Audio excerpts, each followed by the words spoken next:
तो रिलेशनशिप हमारे लिए एक वेल्थ होते हैं, वो भी अगर हम वो उनको भी इम्पोर्टेंस देनी बहुत ज़रूरी होती है। तो रिलेशनशिप के लिए अगर आपसे कुछ टिप्स लेना चाहें, तो कैसे एक हस्बैंड वाइफ का रिलेशनशिप होना चाहिए?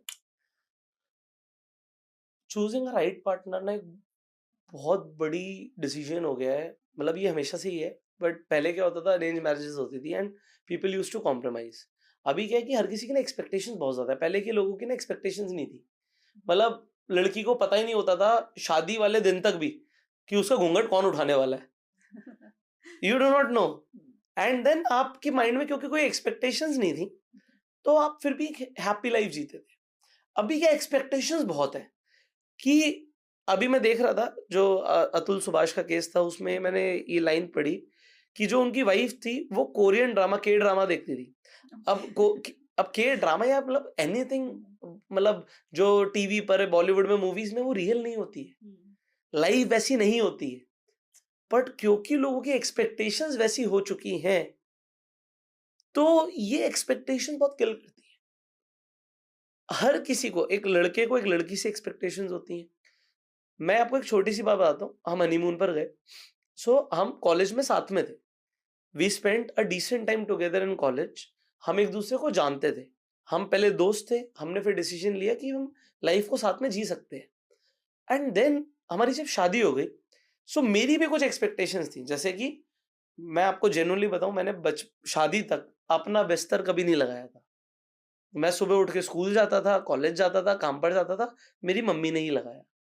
ठीक है? मैंने कभी भी अपने जो कपड़े होते हैं, जो बैग में रखने होते हैं, कभी भी ट्रैवल के लिए, वो मम्मी ने करे थे बचपन से। तो हम एक ऐसी फैमिली में थे कि मेरी मम्मी ने बहुत कुछ किया मेरे लिए।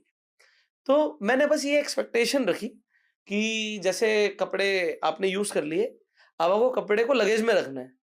मैंने वाइफ़ को बोल दिया, "तू रख दे।" अब ये कोई कहेगा कोई बड़ी चीज़ नहीं है। बट वाइफ़ ने कहा, "मैं अपने रख रही हूँ, तुम अपने रखो।" मैंने कहा, "मेरी भी रख दे।" और इस बात पे हमारी लड़ाई हो गई। आप सोच रहे हो, इस बात पे हमारी सच में लड़ाई हो गई। मैंने कहा, इतना सा काम तू नहीं कर सकती? कह रही, नहीं मैं नहीं कर सकती, ये तुम्हें करना है। उस दिन से आज तक मैं अपने कपड़े नहीं, उसके भी कपड़े खुद ही लगाता हूँ। क्योंकि एक्चुअली क्या है कि मतलब मुझे ऐसा लगता है मैंने स्पेस मैनेजमेंट में कोर्स कर रखा है। कहने का मतलब है कि कपड़ों को किस तरीके से लगाना है, मुझे उसका तरीका नहीं समझ आता। कि मैं कहता हूँ यार मैं ये ढंग से लगा देता हूँ, ला बच्चे की भी मुझे दे दे आज की डेट में, बैग्स मैं प्रिपेयर कर देता हूँ। तो मुझे याद होगा कि मैंने कहाँ पर क्या रखा हुआ है। क्या होता है जल्दबाजी में, वो क्या होता है जब होटल से चेकआउट करना होता है, तो वो फटाफट फटाफट सारे कपड़े रख देगी। मतलब मैंने उन्हें दोबारा यूज करना है भाई। कल मतलब मुझे पता भी होना चाहिए कि कौन सा लॉन्ड्री में देना है, कौन सा मैंने यूज कर लिया है। तो मुझे अलग अलग सेगमेंट्स बना के रखना है। तो वो मैं उस तरीके से रखता हूँ। अब देखो ये क्या है कि दोनों की चॉइसेस अलग है। घर जाके मेड कर लेगी यार, मतलब एक एग्जांपल है उसके लिए। तुम क्यों टाइम लगा रहे हो? सो माइंडसेट में इतना छोटा चेंज भी एक तनाव क्रिएट कर सकता है। तो लोगों की तो चॉइसेस फार अपार्ट होती हैं। कई सारी लड़कियों को ऐसा होता है, हमें ऐसा हस्बैंड चाहिए नहीं जो ड्रिंक करता हो। कई सारी लड़कियां होती हैं ऐसी जो कहती हैं, जो कभी फैमिली को नहीं पता होता, कि मैं ड्रिंक कर लेती हूँ, मुझे हस्बैंड ऐसा चाहिए जो मेरी ड्रिंकिंग से प्रॉब्लम ना रखे। एक एग्जांपल दे रहा हूँ। ठीक है? कई सारे लड़के ऐसे होते हैं जिनकी कभी कोई गर्लफ्रेंड नहीं रही। उनको लगता है मुझे लड़की भी ऐसी चाहिए जिसका कभी कोई बॉयफ्रेंड नहीं रहा। ठीक है? और कल को कोई बात पता लगती है तो फिर लड़ाई हो जाती है। अब क्या है, ये एक्सपेक्टेशंस ही तो है कि मुझे ऐसा चाहिए। आप जैसा है वैसा एक्सेप्ट नहीं करते, आप बदलने की कोशिश करते हो। एग्जाम्पल, मैं अपने फूड में आज की डेट में अनियन गार्लिक को पसंद नहीं करता। मैं घर में खाना बनता है तो मैं कहता हूँ कि मेरे लिए भाई बिना अनियन का हो होगा तो मैं नहीं खाता, जनरली अवॉइड करता हूँ। मेरी वाइफ को लगता है कि यार कुछ अच्छा बना रहे हो तो अनियन डाल भी दो तो क्या फर्क पड़ता है, तो उसके खाने में होता है। अब ये चॉइसेस का डिफरेंस है। अगर मैं उसे बदलने की कोशिश करूंगा जबरदस्ती, कि नहीं तुम भी वही खाओगी जो मैं खाऊंगा, it becomes a problem in a relationship. It becomes a problem. मैं जिम जा रहा हूं, चलो तुम भी चलो। आप मोटिवेट कर सकते हो बट आप फोर्स नहीं कर सकते। वरना कंफ्लिक्ट होती है कि तुम बदलने की कोशिश कर रहे हो। रिलेशनशिप की आपने मेरे से एडवाइस पूछी थी, तो मुझे लगता है कि do not try to change. आप नहीं कर सकते। You will have to accept the person as they are. You can influence them by your choices and by your actions. आप कैसे हो, आप भी सारी चीजों में अच्छे नहीं होते। मैं हर चीज में अच्छा नहीं हूं। मेरी वाइफ कई चीजों में मेरे से बहुत ज्यादा समझदार है। जैसे मैंने बोला, पैसों के डिसीजन मैं अपनी वाइफ से पूछ के लेता हूं आज भी।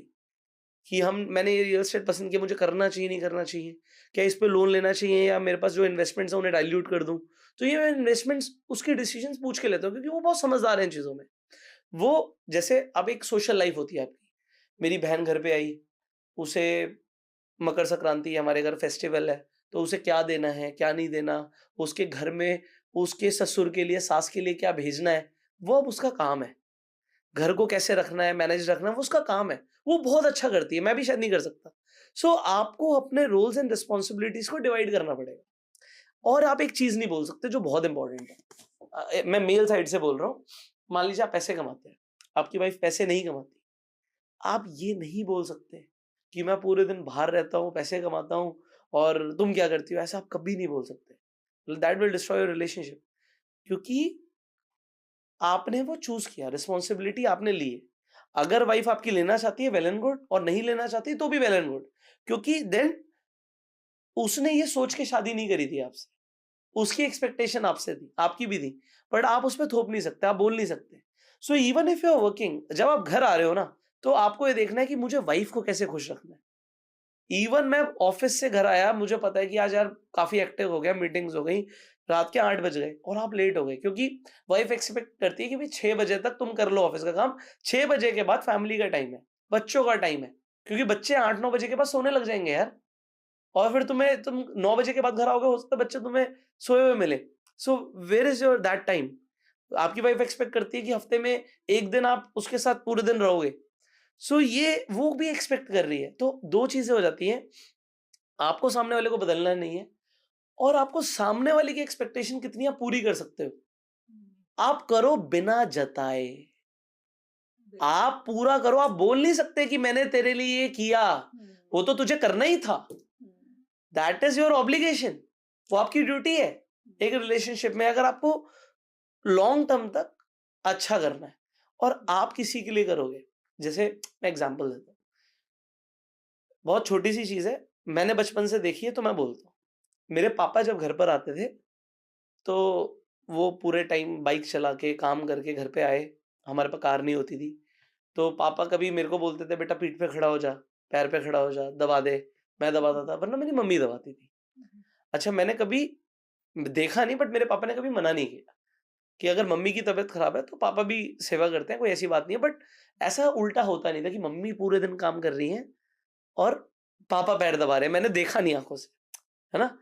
सो मैं एक एग्जांपल क्या दे रहा हूँ कि ये कुछ ड्यूटीज ना हमने ट्रेडिशन में देखी कि मम्मी ने पापा के पैर दबाए, अब क्योंकि हमने बचपन से देखा, बट आज आप उसे एक्सपेक्ट नहीं कर सकते। जो एक जनरेशन पहले आपने देख लिया, आज आप सेम एक जनरेशन के बाद उसे एक्सपेक्ट नहीं कर सकते। हाँ, अगर आपको कोई तकलीफ है, मान लीजिए मैं जिम गया, मैंने लेग्स करे, मेरे दर्द हो गए, मैं वाइफ को बोल देता हूँ, बट मुझे पता है वो 5 मिनट से ऊपर मेरे पैर नहीं दबाने वाली।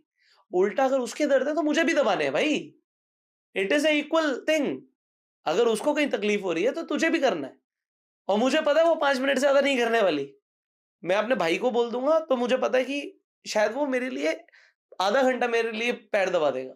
बट ये पैर दबाना कोई जरूरी नहीं कि किसी को बड़े छोटे को दबाना है, बट मैं एक एग्जांपल दे रहा हूँ कि मेरी मम्मी को मैंने देखा, तो मैं अपनी वाइफ से एक्सपेक्टेशन नहीं रख सकता। ये एक्सपेक्टेशंस रिलेशनशिप्स को किल करती है। तो ये गौतम बुद्धा भी बोल के गए हैं कि आपकी सारे दुख का जो जड़ है वो है एक्सपेक्टेशंस रखना। सो आप एक्सपेक्टेशंस मत रखो, go with the flow, you be the best partner. आपकी वाइफ बोले कि भाई मुझे इससे अच्छा पार्टनर नहीं मिल सकता था, या आप अपनी वाइफ के लिए भी ऐसा ही बोलो कि मुझे इससे अच्छी वाइफ नहीं मिल सकती। तो when you feel good, things become better.